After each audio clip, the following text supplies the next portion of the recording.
नमस्कार दोस्तों, मेरा नाम है प्रदीप चौहान। बात समझनी है तो पूरी सुननी होगी।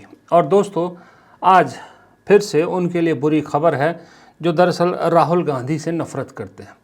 राहुल गांधी से नफरत करने वाली गैंग के लिए एक और बुरी खबर आई। वो गैंग जो चाहती है कि किसी तरह से बस राहुल गांधी इस देश से निकाल दिए जाएं।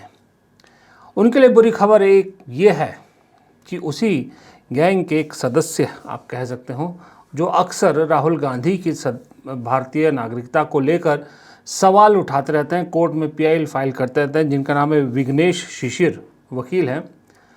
इन्होंने फिर से राहुल गांधी की नागरिकता रद्द करने के लिए इलाहाबाद हाई कोर्ट में एक याचिका दायर की थी और इलाहाबाद हाई कोर्ट ने इसे रिजेक्ट कर दिया। हाईकोर्ट का कहना है कि भाई, तुम कहते तो हो कि राहुल गांधी के पास दूसरा पासपोर्ट है, राहुल गांधी के पास दूसरी सिटीजनशिप है, कम से कम उसके कागज़ तो लगाओ। कहाँ है पासपोर्ट? कोर्ट ने ये पूछा। कहाँ है उसकी कॉपी? हवाई बातों से नहीं चलेगा। और तीसरी बार इन्होंने ये पीआईएल लगाई थी और तीसरी बार रिजेक्ट हुई है। अभी कुछ दिन पहले आपने देखा होगा कि राहुल गांधी और सोनिया गांधी को जो ईडी मामले में समन का मामला था वो भी रिजेक्ट हुआ था। फिर उसके बाद राहुल गांधी में आए दिन राहुल गांधी की लोकसभा सदस्यता को चैलेंज करती हुई जो पीआईएल होती हैं वो रिजेक्ट हुई हैं 1-2 बार। और आए दिन ना जाने किस किस मामले में राहुल गांधी को घसीटने की कोशिश करते हैं और लगातार अदालत से मुंह की खानी पड़ रही है, जिसकी वजह से ऐसा लग रहा है कि फ्रस्ट्रेशन बढ़ती जा रही है इस एंटी राहुल गैंग के बीच में। और राहुल गांधी को, अपने एक देश के नागरिक को, किस शिद्दत से कोशिश कर रहे हैं कि इस देश से बाहर कर दिया जाए। वो भी उस इंसान को, यार कम से कम सोचिए तो सही, जिस इंसान के घर से 2-2 शहादतें हुई इस देश के लिए, उस इंसान को इस देश से बाहर करने की कोशिश की जा रही है। अगर सोचिए, राहुल गांधी ना होते, कोई नॉर्मल इंसान होते, तो अब तक उनका क्या हाल होता। ये दरअसल इस देश में पिछले 11 साल में न्यू नॉर्मल हो गया है। जो मोदी जी ने कल एक टर्म दी ना, न्यू नॉर्मल, ये दरअसल इस देश में बीजेपी ने न्यू नॉर्मल साबित कर दिया है कि जो बीजेपी की हाँ में हाँ मिलाए वो तो देशभक्त, बाकी सब इस देश से बाहर जाए। शहीदों का अपमान, शहीदों के परिवार का अपमान बड़ा न्यू नॉर्मल हो गया है। शहीदों को तो छोड़िए, इस देश की शान, सेना की एक शानदार ऑफिसर सूफिया कुरैशी को लेकर जिस तरह की टिप्पणी मध्य प्रदेश के एक मंत्री ने की, और उसके बाद जो इस देश में बवाल मचा है, बेशर्मी देखिए। वो मंत्री माफ़ी तो मांगता है लेकिन हंसते हुए माफ़ी मांग रहा है, और बाकी बीजेपी कोई कार्रवाई अब तक उस पर नहीं कर पाई। ये इस देश में न्यू नॉर्मल है। प्रधानमंत्री जी को इसे भी न्यू नॉर्मल कहना चाहिए।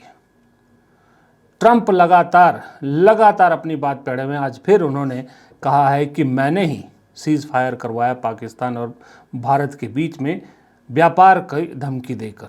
वो फिर अपनी बात पे अड़े, लेकिन मजाल है प्रधानमंत्री ने एक बार भी ट्रंप का नाम लिया हो दोनों दिन अपने दोनों भाषणों में। ये न्यू नॉर्मल है। प्रधानमंत्री के हिसाब से ये न्यू नॉर्मल है। आज भारत ने एक संदेश देने की कोशिश की दुनिया को कि जो पाकिस्तान के दोस्त वो हमारे दुश्मन, तो इसलिए चीन, तुर्की और अज़रबैजान की कुछ वेबसाइट्स और उस पर कुछ बैन लगाए। अभी बैन लगवाना, साइट्स पे बैन लगवाना, उनकी एजेंसीज पे बैन लगाना, ये कोई बहुत बड़ी कामयाबी नहीं है, ये कोई बहुत बड़ा एक्शन नहीं है। चीन की कितनी ऐप्स पर तो कुछ समय पहले भी आपने जो है टिकटॉक समेत बैन लगाया था, फिर क्या हुआ सर? इससे दरअसल कोई फ़ायदा होने की बजाय मुझे तो थोड़ा सा इंटरनेशनली ये मैसेज जाने का डर है कि कहीं लोग ये ना कहने लगे कि भारत अकेला पड़ता जा रहा है। जी हाँ, मैं बहुत बड़े शब्द का इस्तेमाल कर रहा हूँ कि क्या भारत अकेला पड़ता जा रहा है? क्या दुनिया ये जो विश्व गुरु की इमेज हम बनाने की कोशिश कर रहे हैं, विश्व गुरु का डंका बजाने की जो कोशिश कर रहे हैं, अपने आप को विश्व गुरु साबित करने की कोशिश कर रहे हैं, इसलिए क्या दुनिया के देश हमसे थोड़े कटने लगे हैं? क्योंकि दुनिया के देश ऑलरेडी जानते हैं कि भाई एक अमेरिका, एक चाइना, दो बड़े पार्टों के बीच में वैसे ही फंसे हुए, वो कोई तीसरी सुपर शक्ति नहीं चाहते। इसलिए जो भारत विश्व गुरु का एक जो करता है, उसको लेके कहीं ना कहीं दुनिया के बाकी देशों में एक रिजर्वेशन आ गई है भारत की तरफ। वरना आप सोचिए, आज़ादी से लेकर अब तक हमेशा पाकिस्तान अलग थलग पड़ता था, भारत के साथ बहुत से देश खड़े होते थे। क्योंकि इस वक्त जिक्र 1971 के बाहर का लड़ाई का चलता है, तो 1971 में भी देखिए सोवियत यूनियन, तब का सोवियत यूनियन, सोवियत संघ भारत के साथ खड़ा था इस युद्ध में, जबकि अमेरिका और जो यूनाइटेड किंगडम है, इंग्लैंड है, वो पाकिस्तान के साथ थे। लेकिन सोवियत यूनियन इतना गहरा दोस्त था भारत का, इतना ज़बरदस्त दोस्त था कि उन्होंने पूरे हर तरह का सपोर्ट भारत को दिया, टेक्निकल, डिप्लोमेटिक, सब तरह के सपोर्ट जो है वो भारत को उस वक्त दिया। और बांग्लादेश को रिकॉग्नाइज भी सबसे पहले सोवियत यूनियन ने किया। ये थी दोस्ती। लेकिन इस बार क्या देखा आपने? पाकिस्तान के साथ चीन खुल के आया, तुर्की खुल के आया, अजरबैजान खुल के आया, लेकिन भारत के समर्थन में कोई भी देश खुल के क्यों नहीं आया? यहाँ तक कि हमारा सबसे पुराना दोस्त, सबसे जो है वो नज़दीकी दोस्त रूस भी हमसे कन्नी क्यों काट रहा?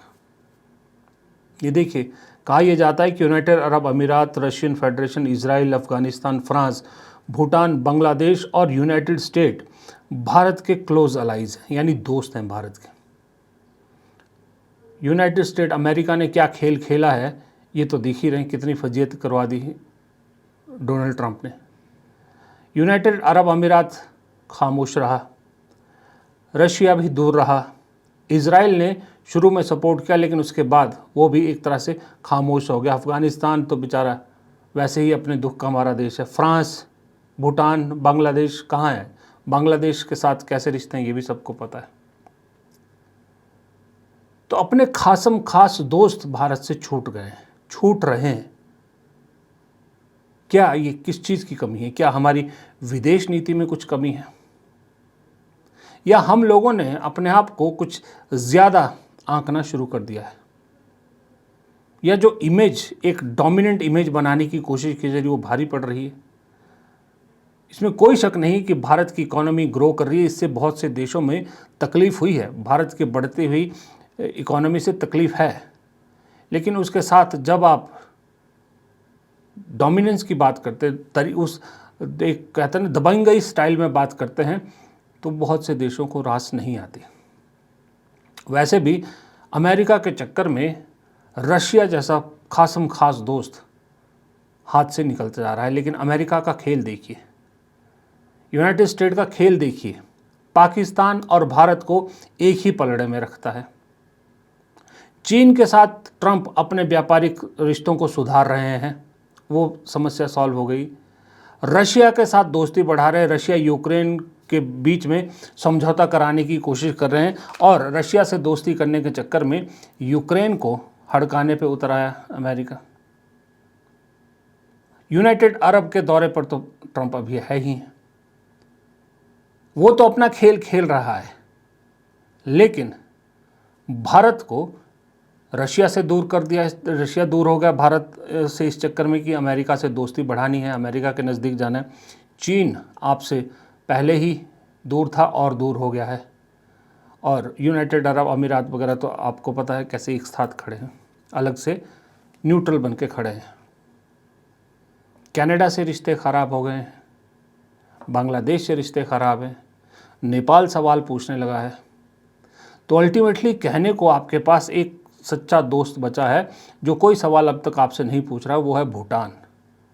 भूटान के अलावा सब लोग सवाल पूछ रहे हैं। इसलिए मैंने कहा कि ये जो चीन, तुर्की और अज़रबैजान की जो आप सख्तियाँ उन पे कर रहे हैं, ये अच्छी बात है, चलो सख्तियाँ करें, आप संदेश देने की कोशिश करें, लेकिन उस संदेश के चक्कर में आपका एक और संदेश पूरी दुनिया को जा रहा है और इस लड़ाई में, इस ऑपरेशन सिंदूर के दौरान दिख भी गया कि आप कैसे विश्व से दूर होते जा रहे हैं। सोचिए, आप आतंकवाद के खिलाफ लड़ रहे हैं, भारतीय सेना ने आतंकी ठिकानों को निशाना बनाया, भारत ने उनके हमारे यहाँ जो पहलगाम में हुआ उसका बदला लिया। इसके एवज में पाकिस्तान में, जब पाकिस्तान के सेना दिखे कि आतंकियों के जनाजे में पाकिस्तान के सैन्य अधिकारी खड़े हैं, जनाजे में शामिल हैं, होना ये चाहिए था कि पूरी दुनिया पाकिस्तान के इस नए रूप को देखती, पाकिस्तान के इस असली चेहरे को देखती और पाकिस्तान के खिलाफ एक हवा बनती। लेकिन हुआ उल्टा कि IMF से पाकिस्तान को पैसा दिलवाने में दुनिया के ज़्यादातर देशों ने मदद की, भारत के ऑब्जेक्शन पर ध्यान नहीं दिया और पाकिस्तान को IMF से मदद दिलवा दी गई।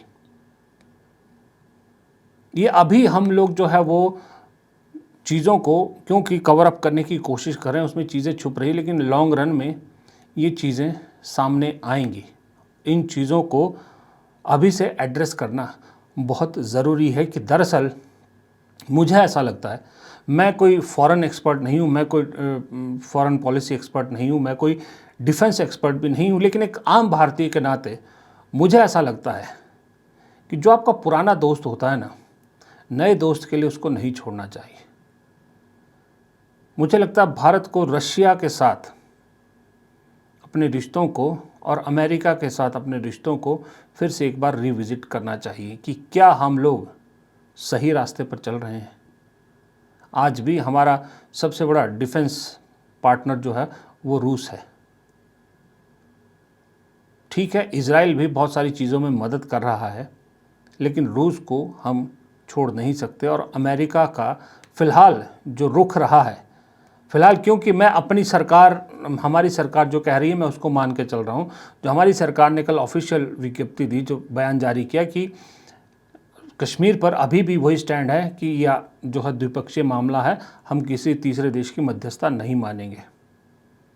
और इस बात पे भी मैं सरकार की यकीन कर देता हूँ कि पाकिस्तान के DGMO के कहने पर जो है वो सीज़ फायर हुआ, लेकिन उसके बाद भी लगातार डोनाल्ड ट्रंप जिस तरह की बातें कह रहे हैं, जिस तरह के बयान दे रहे हैं लगातार, वो अपने आप में ये सोचने के लिए काफ़ी नहीं है कि क्या हम अमेरिका पर भरोसा कर सकते हैं। खैर, वापस आइए ज़रा भारत में। तो भारत में एक चीज़ और बताता हूँ आपको मैं। भारत में दरअसल देखिए, अब तक होता क्या है, मैं कहीं सोशल मीडिया पे एक कार्टून देख रहा था। कार्टून का एक AI जनरेटेड फ़ोटो थी जिसमें नेहरू जी को मोदी जी गले, या नेहरू जी ने मोदी जी को गले लगाया हुआ है और कहा है कि घबराओ मत, जाके कह दो कि ये जो सीज़ फायर हुआ है इसके पीछे भी नेहरू की पॉलिसीज़ कारण थी।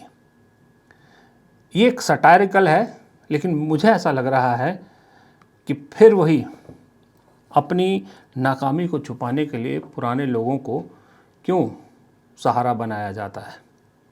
अभी नेहरू नहीं मिले तो इंदिरा गांधी को, उस दिन जब सीज़ फायर हुआ तो ऑटोमेटिकली लोगों को इंदिरा गांधी याद आई, सोशल मीडिया पर वायरल हो गई कैसे पाकिस्तान को धूल चटाई। अब उसी इंदिरा गांधी को लेकर सवाल पूछे जा रहे हैं। हिमंता बिस्वा शर्मा, असम के मुख्यमंत्री हैं बीजेपी के, ये कह रहे हैं प्रेस कॉन्फ्रेंस करके कि अगर मैं जिंदा होता तो इंदिरा गांधी से 3 सवाल पूछता।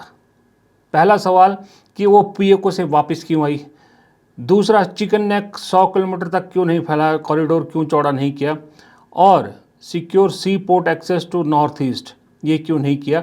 और लिखते हैं she failed us, Indira Gandhi failed us. Himanta Biswa Sharma को ये कहने से पहले कुछ थोड़ी सी भी झिझक नहीं हुई।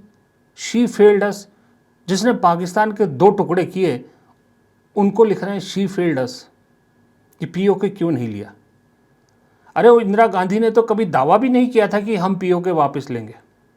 उन्होंने पाकिस्तान के 2 टुकड़े कर दिए। और मैं गारंटी देता हूँ आज की सिचुएशन में जो हुआ, इंदिरा गांधी होती तो शायद अब तक बलूचिस्तान अलग हो गया होता पाकिस्तान से। आप उसको कह रहे हैं शी फेल्ड अस। प्रधानमंत्री से पूछिए हु फेल्ड अस। जिस तरह के सरकारी दावे हो रहे हैं और जिस पे हमें पूरा भरोसा भी है, क्योंकि सेना खुद कह रही है जितने एडवांटेज में भारतीय सेना थी, फिर क्यों अचानक 2 घंटे के अंदर अंदर सीज फायर का फैसला हो गया? हु फेल्ड अस, ये सवाल पूछना चाहिए। और हिमंता बिस्वा शर्मा कह रहे शी फेल्ड अस। खैर उनकी गलती नहीं है, यू नो कि उनकी राजनीतिक मजबूरियां हैं, बहुत सारी मजबूरियां हैं। बीजेपी में जितनी अनस्टेबल मुख्यमंत्री की कुर्सी होती है, कोई और कुर्सी उतनी अनस्टेबल नहीं होती। कहा जाता है कि बाकी मुख्यमंत्रियों की कुर्सी पर 4 पाए होते हैं। खास करके कांग्रेस के अगर मुख्यमंत्री बन जाते, वहाँ तो कहा जाता है कि 4 टांगे होती कुर्सी की, 4 वो अपनी तरफ से लगा लेते हैं, 8 टांगे कर लेते हैं ताकि उनको कोई हिला ही ना सके। लेकिन बीजेपी के मुख्यमंत्रियों की अक्सर 3 टांगे कमज़ोर होती है, 1 टांग पे कुर्सी टिकी होती है, और वो 1 टांग की कमान दिल्ली में होती है। इसलिए सब उसी 1 टांग को संभालने में लगे रहते हैं। तो हिमंता बिस्वा शर्मा भी वही कर रहे हैं। लेकिन फिर भी मुझे ऐसा लगता है कि आप इंदिरा गांधी पे वो सवाल पूछकर अपनी सेना की और अपनी सरकार की, भारत के सरकार की, और भारत की सरकार मतलब भारत, उसका अपमान कर रहे हैं। इंडिविजुअल का अपमान नहीं कर रहे हैं आप। इंदिरा गांधी कोई इंडिविजुअल वो नहीं थी, देश की प्रधानमंत्री थी वो। अगर आप उनको कह रहे हैं she failed us, that means government failed अस। तो ये सवाल पूछने से पहले हिमंता बिस्वा शर्मा को 10 बार सोचना चाहिए। लेकिन क्या करें, जैसे वो मध्य प्रदेश वाले मंत्री जी नहीं सोचते, वैसे शायद हिमंता बिस्वा शर्मा भी नहीं सोचते।